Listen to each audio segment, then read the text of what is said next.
اللہ تعالیٰ فرماتے ہیں وَلَا تُؤْتُوا السُّفَهَاءَ أَمْوَالَكُمْ، جو کم تجربے کار لوگ ہیں ان کو ان کا مال مت پکڑاؤ. ان میں عورتیں بھی داخل ہیں، مت پکڑاؤ. عورتوں سے مراد جو کم عمر بچیاں ہیں، 16 سال 17 سال کی کم عمر، ان کو مت پکڑاؤ. کیوں؟ اس لیے کہ اللہ کو پتا ہے کہ دوسرے کھا جائیں گے ان کا مال. لیکن کیا کرو؟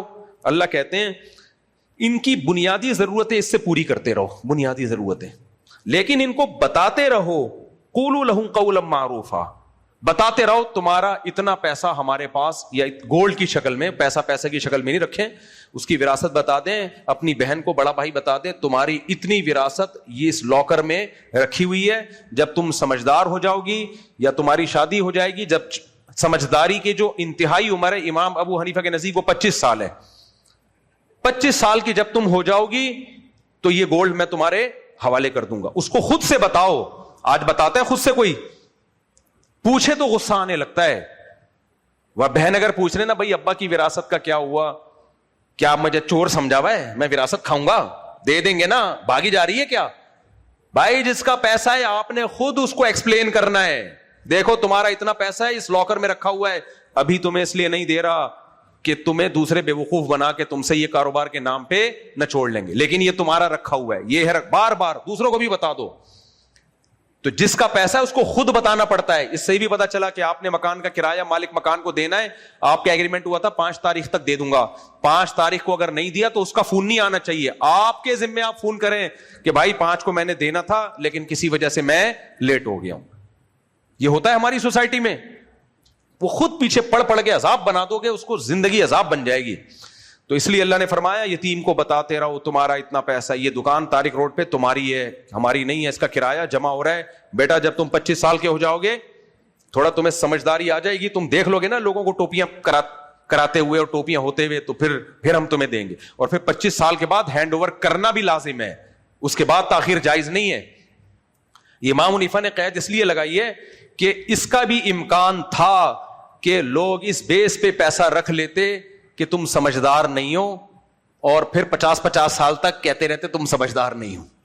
تو وہ کہتے ہیں سمجھداری کی انتہائی مدت 25 سال ہے. 25 سال میں بھی اگر کوئی سمجھدار نہیں ہوا تو اب سمجھدار ہونے کے چانسز نہیں ہے. لہذا اس کا مال پھر کسی بیس پہ آپ ضبط نہیں کر سکتے، پھر اس کے حوالے کرو. ضائع کرنا ہوگا خود ہی کرے گا. آپ زیادہ فنٹر بننے کی کوشش بولو مت کرو، اب اس کے حوالے کر دو. کیونکہ میں نے یہ بھی دیکھا ہے بڑا بھائی 28 سال کے لڑکے کو بھی حوالے نہیں کر رہا ہوتا. 28 سال کا بھائی ہو گیا، نہیں بھائی تم اب بچے ہو ابھی. بھائی وہ بچہ ہے، بڑا ہے، اس کا پیسہ ہینڈ اوور کرو اس کے، وہ اپنا خود ذمہ دار ہے، اپنا ضائع کر دے گا کوئی بات نہیں، گناہگار ہوگا. تمہیں اجازت نہیں ہے کہ لاکر میں اس کا مال لے کے رکھ دو.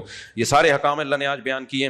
اللہ تعالیٰ فرماتے ہیں وَابْتَلُوا الْيَتَامَىٰ حَتَّىٰ إِذَا بَلَغُوا النِّكَاحَ، پھر یتیم کو جانچتے رہو یہاں تک کہ جب وہ نکاح کی عمر کو پہنچ جائے.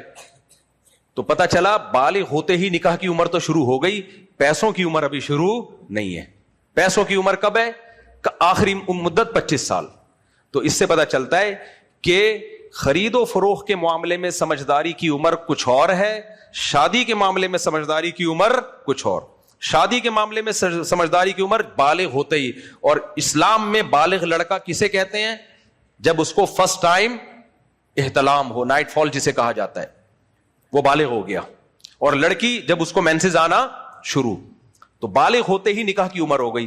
کیوں بھائی؟ سوال پیدا ہوتا ہے کہ اللہ تعالیٰ نے مالی معاملات میں سمجھداری کی عمر ایک الگ رکھی ہے اور نکاح کی عمر اللہ نے کچھ اور رکھی. دونوں میں فرق کیا ہے؟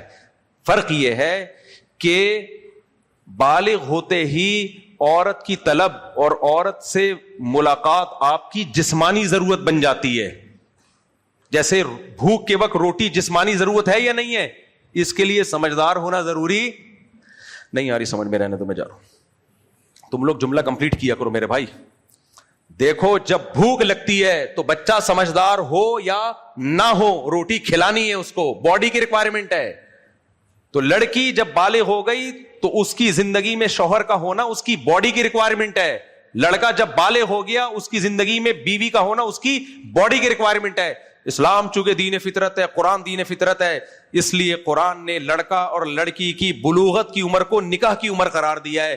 مالی معاملات میں متولی بننا اور مالی معاملات میں سارا ان پر اعتماد کرنا، سمجھدار ہونا، اس کی عمر نہیں قرار دیا. سمجھ میں آ رہی ہے بات؟ تو یہ فرق ہے, اور آج کی سوسائٹی میں یہ فرق ختم کر دیا. اس لیے بلوغت کی عمر قرآن کی نظر میں, اور یہ کم بخت قانون بنا رہے 18 سال سے پہلے لڑکی کی شادی نہیں ہو سکتی. بنانے دو, اپنا مذاق خود ہی اڑواتے ہیں, کیا خیال ہے؟ اچھا میرے بھائی, ہم نے تو 2 بھانجیوں کی شادی 13 سال میں کی, اپنی بیٹی کی شادی 13 سال میں کی, ایک بیٹی کی شادی 16 سال میں کی. کھلے عام کہہ رہا ہوں, جس نے کیس کرنا ہے کر کے مجھے جیل میں بھجوا دے, میرے لیے بڑی خوشی کا دن ہوگا جس دن جیل جاؤں گا. اس کے بعد آ کے پھر یہی کام کروں گا, لوگوں کو یہ ترغیب دوں گا. ہماری بات. اور اللہ کا شکر ہے جن بچیوں کی ہم نے شادی کی 5-6 سال ہو گئے, ان کی شادیوں کو خوش ہیں وہ. اگر میں ان کی شادی ڈیلے کرتا, اچھا رشتہ ہاتھ سے نکل جاتا. رشتے تلاش کرتے رہو بیٹھ کر. تو اللہ نے اچھے رشتے دے دیے, اللہ اچھا ہی رکھے. ایسا نہ ہو کہ یہ بیان سن کے گندے ہو جائیں وہ. اچھا ہی رکھے اللہ, ان کو خوشی رکھے اپنے گھر میں, اور آپ لوگوں کی نظر بد سے اللہ تعالیٰ بچائے.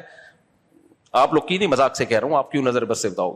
تو بھائی ہم تھوڑی پاگل ہیں جو ان بے وقوفوں کی وجہ سے اپنے نظام کو اتنا پیارا سسٹم. ہاں 13 سال کی عمر میں لڑکی کا اچھا رشتہ نہ ملے پھر نہیں کرو. 13 سال کا مطلب یہ نہیں کہ جو آڑا ترشا آ رہا ہے بس پکڑا دی, نہیں آ رہا تو بھائی 40 سال میں بھی نہیں کرو. لڑکی کی شادی ہمیشہ کفو میں ہوگی, اس سے بہتر یا اس کے برابر میں ہوگی. اس کے بہتر یا برابر ہے تو کرو, نہیں ہے تو 40 سال میں بھی نہیں کرو. غلط جگہ شادی کرنے سے بہتر ہے بٹھا کے رکھو. سمجھتے ہو کہ نہیں سمجھتے؟ آگے چلو میرے بھائی. اللہ تعالیٰ فرماتے ہیں کہ فَإِذَا دَفَعْتُمْ إِلَيْهِمْ أَمْوَالَهُمْ فَاشْهِدُوا عَلَيْهِمْ, جب لڑکا سمجھدار ہو جائے نا, اب تم اس کی وراثت اس کے حوالے کر رہے ہو, لڑکا ہو یا لڑکی جو بھی ہو, تو گواہ بھی بنا لو, تاکہ کل کوئی تمہارے اوپر انگلی نہ اٹھائے کہ یہ بھائی وراثت کھا گیا ہے, یہ چاچا وراثت کھا گیا ہے. کتنی قرآن میں تاکید ہے یا نہیں ہے؟ اللہ کہہ رہے ہیں گواہ بھی بنا دو. بھائی دیکھو کلیئر, اس کا 1 روپیہ میں نے نہیں کھایا. آج کوئی گواہ بنا رہا ہے؟ کچھ بھی نہیں. ہمارے پاس جو سوالات آ رہے ہیں نا لوگوں کے مسائل, 1980 میں ابا کا انتقال ہوا تھا, پر پوتوں میں وراثت تقسیم ہو رہی ہے, کون کھاتا رہا اس دوران, کہاں گئی, کوئی پوچھنے والا نہیں ہے. اور یہ ان لوگوں کی ہے جو تہجد گزار ہیں. ماشاءاللہ, صلو علی الحبیب. آگے اللہ تعالیٰ فرماتے ہیں عربوں میں عورت کو وراثت میں کوئی حصہ ہی نہیں تھا, تو اللہ نے اس حکم کو منسوخ کیا. فرمایا للرجال نصیب مما ترک الوالدان والاقربون, والدین اور رشتہ دار جو کچھ چھوڑ کر جائیں گے مردوں کو بھی حصہ ملے گا. وللنساء نصیب مما ترک الوالدان والاقربون, اور رشتہ دار اور والدین جو کچھ چھوڑ کر جائیں گے عورتوں کو بھی اس میں حصہ ملے گا. یہاں ایک سوال پیدا ہوتا ہے, اسلام نے عورت پر یہ احسان کیا کہ اس کو وراثت دی, لیکن آدھی کیوں دی؟ سوال پیدا ہوتا ہے کہ نہیں ہوتا؟ آج ہمارے جو لبرل لوگ ہیں نا, کمبخت, ان کے ہاں قانون یہ ہے کہ باپ مرے گا تو سارا گورنمنٹ کا ہے. ہاں وہ وصیت کر دے بچوں کا ہے تو پھر ٹھیک ہے. اسلام میں کیا ہے, باپ مرے گا گورنمنٹ کا نہیں ہے. اگر وہ وصیت کر کے گیا تھا نا اولاد کو نہیں ملے, پھر بھی اولاد کو ملے گا, اس میں بیٹی بھی اور بیٹا بھی. لبرل اور جو سیکولر لوگ ہیں ان کے ہاں باپ بیٹی کو وراثت سے محروم کر سکتا ہے. اسلام میں باپ اپنی بیٹی کو وراثت سے محروم نہیں کر سکتا.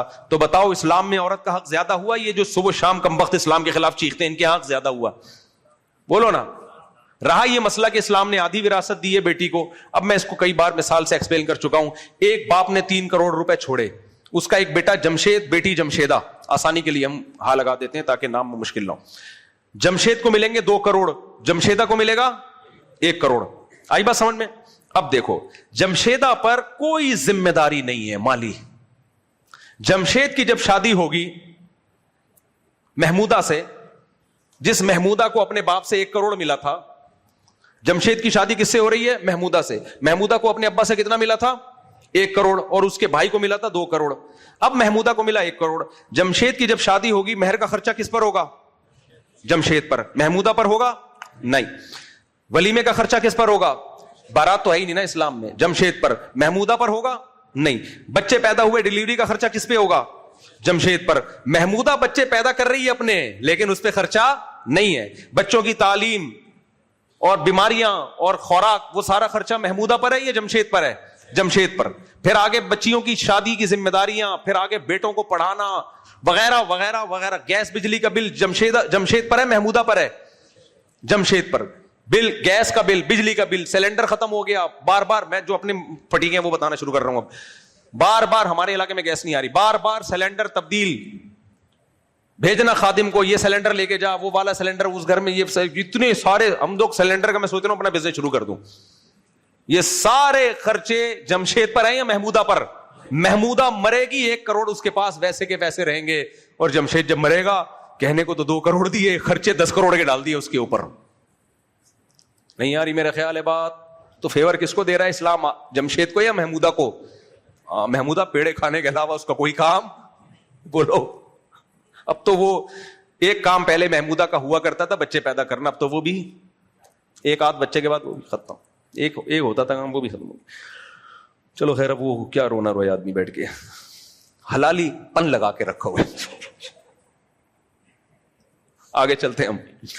اللہ تعالیٰ فرماتے ہیں نصیبا مفروضہ, اور یہ حصے بھی ہم نے متعین کر دیے ہیں. یعنی بیٹے اور بیٹی کو جو باپ سے ملے گا اس میں بھی تمہیں کانٹ چھانٹ کی اجازت نہیں ہے, کیونکہ اس میں اس بات کا امکان تھا کہ اللہ نے جب یہ کہا کہ بیٹی کو بھی ملے گا بیٹے کو بھی, تو کچھ 2 نمبری میں لوگ کرتے, بیٹی کو 5 روپے پکڑا دیے, چل تجھے مل گیا نا, بس قرآن کے مطابق عمل ہو گیا. نہ اللہ کہتے ہیں نصیبا مفروضہ, وہ حصے میں نے بیان کر دیے ہیں, اسی کے حساب سے ملے گا.